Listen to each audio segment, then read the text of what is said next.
Next topic ले रहे हैं हम लोग टर्मिनेटिंग और नॉन टर्मिनेटिंग टर्म्स क्या होती हैं और उनको डेसिमल फॉर्म में कैसे हम लोग लिख सकते हैं। सबसे पहले आप लोगों को बुक नहीं खोलेंगे तो चलेगा, राइट।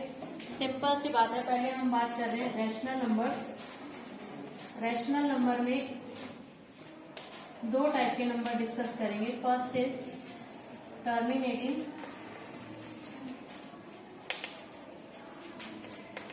और सेकंड है आपका नॉन टर्मिनेटिंग।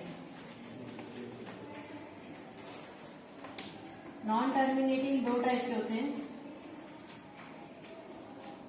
रिकरिंग और नॉन रिकरिंग। रिकरिंग और non recurring.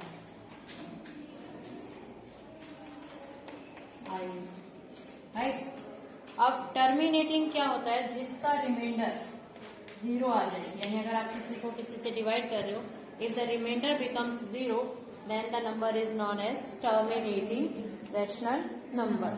If the remainder is not equal to zero, अगर आर जीरो नहीं है तो हम उसको वापस से डिवाइड करते चले जाएंगे। अब डिवाइड करते गए तो सेम नंबर अगर रिपीट होता है तो उसको बोलते हैं रिकरिंग टर्मिनेटिंग, और सेम नंबर रिपीट नहीं होता है तो वो दो कंडीशन है। एक तो होता है एक स्टेज पे जाके वापस से रिपीट होना, राइट। वो स्टेज तक शायद हम पहुंच ही ना पाए, इतना लेंथी हो आपका डिवीजन, राइट। अदरवाइज जो नॉन रिकरिंग होते हैं वो आपके इरेशनल नंबर में चले जाते हैं अगर उनके अंदर कोई पैटर्न नहीं है। जैसे रिकरिंग में तो जैसे 0.66666 जब रिपीट हुआ तो इसको हम लिख देंगे 6 बार से लिख देंगे, राइट। लेकिन नॉन रिकरिंग में क्या होता है कि काफी बार हम लोग डिवाइड करते हैं ना तो उसके अंदर कोई पैटर्न नहीं रहता। 0 1 आया, देन ये एक स्टैंडर्ड फॉर्म का है जो नॉन रिकरिंग है। और लेकिन ये जो नंबर है ना फिर किस में चले जाते हैं? इरेशनल नंबर्स में चले जाते हैं मोस्टली। कोई है जो एक बहुत लंबे डिवीजन के बाद पता लगता है कि अब वो नंबर रिपीट हुआ, राइट। जैसे पाई की वैल्यू है तो बहुत लंबे टाइम के बाद रिपीट होती है बात वैसे। तो वो अगर जब रिपीट हुई ना बाई चांस उसके अंदर कोई पैटर्न ही नहीं रहा तो वो क्या हो जाते हैं? Irrational number. तो कोई भी नंबर टर्मिनेटिंग है कि नहीं है वो डिपेंड करता है उसके डिनोमिनेटर के ऊपर। 10th में तो 9th में हम लोगों ने आपको डिवाइड करने के लिए बोला था, डिवाइड करके हम लोग चेक करते थे। यहाँ पर हमें क्या करना है? कोई भी नंबर है वो टर्मिनेटिंग है कि नहीं है उसका डिनोमिनेटर चेक करेंगे। जैसे कि एक नंबर है 13/3125, मैंने एक नंबर लिया, राइट। आपको कुछ नहीं करना, डिवाइड करके नहीं देखना। इफ द डिनोमिनेटर जो होता है वो 2m × 5n की फॉर्म में हो, यानी नीचे वाले जो फैक्टर्स हैं नीचे वाले को हम फैक्टराइज करेंगे। प्राइम फैक्टराइजेशन जो हमने पिछले एक्सरसाइज में पढ़ा था, तो नीचे वाले को हम लोग फैक्टराइज करेंगे और फैक्टराइज करने के बाद अगर हमें पता लगा कि उसके जितने भी फैक्टर्स हैं 2 हैं या तो 5 है या तो 2 और 5 के मल्टीपल में 2 और 5 को छोड़कर कोई और नंबर ना हो। कैसे? जैसे 3125 किया हमने, इसको जब फैक्टराइज करेंगे ये आएगा 5 6 जा 5 2 जा 5 5 जा 5, फिर से 5 आया, 5 1 जा 5 2 जा 5 5 जा, फिर 5 से जाएगा 25, देन 5, फिर 5, फिर 5, राइट। सारे नंबर हमें 5 मिले। 2 और 5 को छोड़कर अगर कोई और नंबर मिलेगा ना तो डायरेक्ट लिखेंगे it is not terminating, right. 2 और 5 को छोड़कर 2 और 5 मिला, यहाँ पर लिखा हमने 13/1 2 3 4 5। 5 पावर कितना आया आपको? 5। सबसे पहले उससे वो पूछेगा कि ये टर्मिनेटिंग है या नहीं। पहले हम लिखेंगे it is in the form of this, चाहे 2 नहीं है लेकिन 2 हम बनाएंगे। It is in the form of this 2 power m 5 power n, so it is terminating. पहले तो हम बता देंगे कि टर्मिनेटिंग है। अब उसने क्वेश्चन ये पूछेगा अगर वो टर्मिनेटिंग है तो उसको डेसिमल में चेंज करो, राइट। तो डेसिमल में चेंज करने का एक तो डिवाइड करो, लेकिन हम बड़े हो गए ना, अभी हम लोग डिवाइड नहीं करेंगे। हम लोग क्या करेंगे? हम टेक्निकली करेंगे।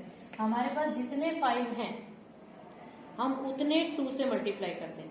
जैसे कितने 5 है हमारे पास? 5। तो अगर मैं इसको सबको 2 से मल्टीप्लाई कर दूं तो मेरा सब जगह पे क्या हो जाएगा 10। यहाँ मैंने किया 2 पावर 5 से मल्टीप्लाई। जब मैं नीचे करूंगी तो मुझे क्या करना पड़ेगा, ऊपर भी मल्टीप्लाई करना पड़ेगा। तो ये आया 13। 2 पावर 5 क्या होगा, 2 टू ज़ा 4, 4 4 ज़ा 16, 2 ज़ा 32 4 है। तो नीचे क्या आएगा 10 पावर 5 हो जाएगा। 5 टू ज़ा 10, 5 टू ज़ा 10, 5 टू ज़ा 10, 10 10 10 पावर 5 आ गया। अब इसको मल्टीप्लाई करेंगे 41 और कितने बाद पॉइंट लगेंगे 1 2 3 4 5। अब इसको 1 2 3 नंबर तो मेरे पास है और 2 जीरो लेके आएंगे तो ये मेरा 5। This is the decimal term of the given expression. Clear हुआ। सबसे पहला काम हमें क्या करना है, डिनोमिनेटर को 2 मार्क में आएगा ये। एक तो रैशनल इरेशनल वाला आता है जो हम लोग कल करेंगे टॉपिक डिस्कस, अभी ये वाला कर रहे हैं। अगर हमें डिनोमिनेटर को फैक्टराइज करना है, लेकिन ये चेक कर लेना है। काफी बार क्या होता है, जैसे मान लो ये होता 13/50, राइट। सबसे पहला काम ये नहीं है कि हम लोग नीचे वाले को फैक्टराइज किए, 52 को किए, 2 से गया 2 2 ज़ा 2 6 ज़ा, फिर 2 से किया, फिर 13, फिर यहाँ पर 13। डायरेक्ट ये नहीं देख लेना कि यहाँ 13 आ गया तो नॉन टर्मिनेटिंग। ये भी चेक करना है कि क्या ये नंबर ऊपर वाले नंबर से कट रहा है, यानी उसकी रिड्यूस्ड फॉर्म ही यूज करेंगे। 15 को कैरी करें 2 इंटू 2 इंटू 13, तो 13 से 13 जल्दबाजी में हम कोई डिसीजन नहीं लेंगे। तो कितना आ गया आपका 1/4। 4 तो 2 का मल्टीपल है ना, तो इसको 4 है तो हम कितने 2 बार 5 से मल्टीप्लाई कर दें। यस, जितने 2 है उतने 5 ले आओ, या 5 है तो उतने 2 ले आओ। अगर दोनों है तो जिसकी कमी पड़ रही है वो ले आओ। क्लियर।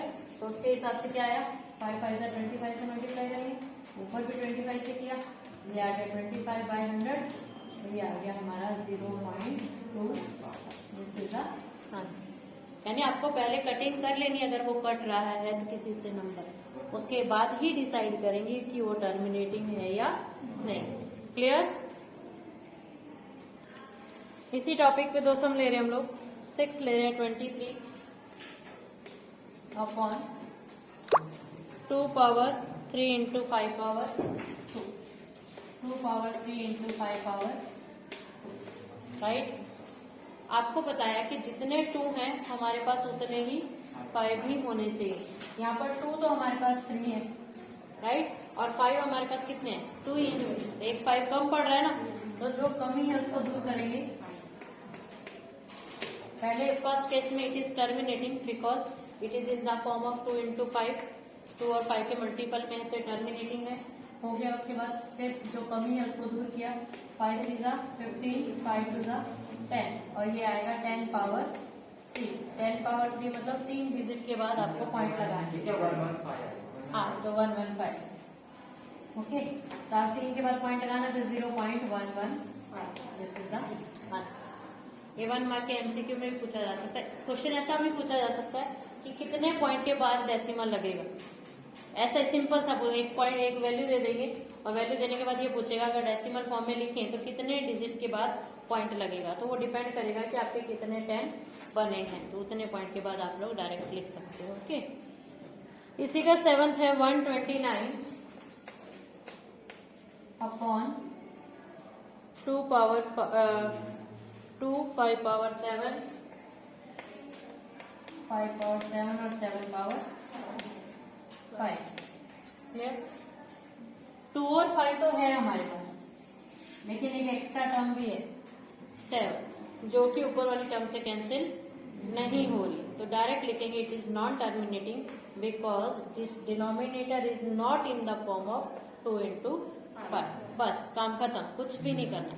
डायरेक्ट क्या लिखेंगे नॉन टर्मिनेटिंग, क्योंकि इसकी जो डिनोमिनेटर है वो हमें सिर्फ 2 और 5 ही चाहिए। 2 और 5 के अलावा हमें कोई और नंबर चाहिए ही नहीं, राइट। अगर है तो नॉन टर्मिनेटिंग, काम खत्म, कुछ करना ही नहीं। ओके, उसके बाद है आपको P/Q की फॉर्म में लिखना, जो 9th में था, अच्छे से करवाया भी था आप लोगों को। इसका शॉर्टकट मेथड बाद में बताऊंगी। आपको लिखना है P/Q की फॉर्म में अगर कोई टर्म आपकी बार में है। क्वेश्चन नंबर 3 लेंगे हम लोग। क्वेश्चन नंबर 3 में दिया है 43.1 2 3 4 5 6 7 8 और 9। सिंपल इतना दीजिए। आगे डॉट डॉट डॉट में नहीं है ना, इसका मतलब क्या है, ये टर्मिनेटिंग, राइट, टर्मिनेटिंग है। अब बार नहीं है इसके ऊपर, अगर बार नहीं है और अपॉन की फॉर्म में लिखना है तो कुछ नहीं करना, आपको पॉइंट हटाना है और उसके नीचे जीरोस लगाए, बस यहाँ लगा देंगे 1 2 3 4 5 6 7 8 और 9, बस आंसर आ गया। क्लियर। दिक्कत कब आएगी, जब बार होगा। और इसके आगे वाली जो टर्म है, देखो ये दिया 0.120, देन 1 2 0 0 1 2 0 0 0, कुछ भी हो आपको ये पैटर्न याद रखना है। 1 0 आई, फिर 2 0 आई, फिर 3 0 आई, डायरेक्ट क्या लिखेंगे, इरेशनल नंबर। एक ऐसा नंबर है इरेशनल, जिसको हम पी बाई क्यू की फॉर्म में लिख ही नहीं सकते। ओके, नॉन टर्मिनेटिंग तो है ही, साथ में क्या है, ये इरेशनल। एक पर्टिकुलर एक ही चीज है, 1.0 या 0.1 001, इस ऑर्डर में वो इंक्रीज करे, ठीक है, इंक्रीज करे या डिक्रीज करे वो आप देख लेना, तो उसके हिसाब से। फिर है हमारा बार वाला सम। बार वाला सम बहुत इंपॉर्टेंट है, छोटा ही बार लेके बताती हूँ, इसमें तो बहुत बड़ा नंबर है, हम लोग छोटा लेके बताते हैं। यही वाला करो। सबसे पहले जो दिया है, जो भी बार वाला सम दिया है उसको हम x एज्यूम करेंगे, और बार का मतलब ये है कि वो उतने टर्म बार बार रिपीट हो रहे हैं। यहाँ पर वही है सेम जो हमने अभी किया था, 43.1 2 3 4 5 6 7 8 9, यही रिपीट हो रहा है, तो 1 2 3 4 5 6 7 8 और 9 चलते हैं। इसको हम इक्वेशन 1, राइट, सेम मेथड से करेंगे। फिर मल्टीप्लाइंग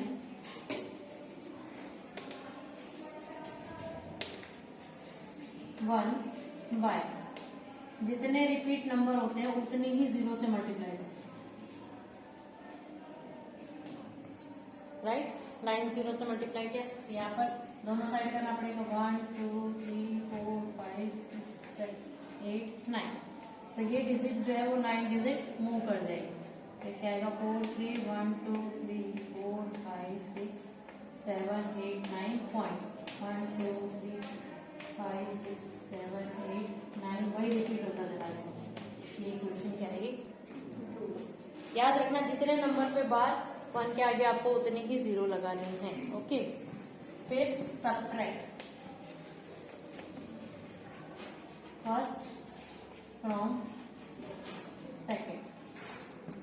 अब इसमें से ये माइनस करें, जब इसमें से 1 माइनस करेंगे तो 1 माइनस होगा, कितना आएगा, x तो साथ में रहेगा, 1 माइनस हुआ तो 9, 1 2 3 4 5 6 7 8 1 9 9 आ जाएंगे, हो गए ना, नहीं एक कम, राइट। और इसमें क्या है, पॉइंट के बाद वाली टर्म क्योंकि सेम रिपीट है वो कट जाएगी, सिर्फ यही बच जाएगा जब माइनस करोगे। तो माइनस करेंगे तो क्या आएगा, 43.1 2 3 4, आपको करके देखना है, ये पीछे वाला तो सब जीरो हो गया, सिर्फ यहाँ से माइनस करो, पॉइंट के नीचे पॉइंट आना चाहिए, 6 3 6 5 4 3 2 1 4, राइट है। इतना माइनस करना आता है सबको, आगे समझ में कैसे, ये वाली टर्म इसके नीचे लिखनी है, तो पॉइंट के नीचे पॉइंट आएगा, पॉइंट के पहले वाले पहले, बाद वाले बाद में, बाद वाले तो रिपीटिंग है तो कैंसिल हो ही जाएगा, सिर्फ आगे वाला ही माइनस होगा, तो माइनस करके लिखा। देन आपको x की वैल्यू निकालनी है, 4 3 1 2 3 4 5 6 3 6 डिवाइडेड बाय,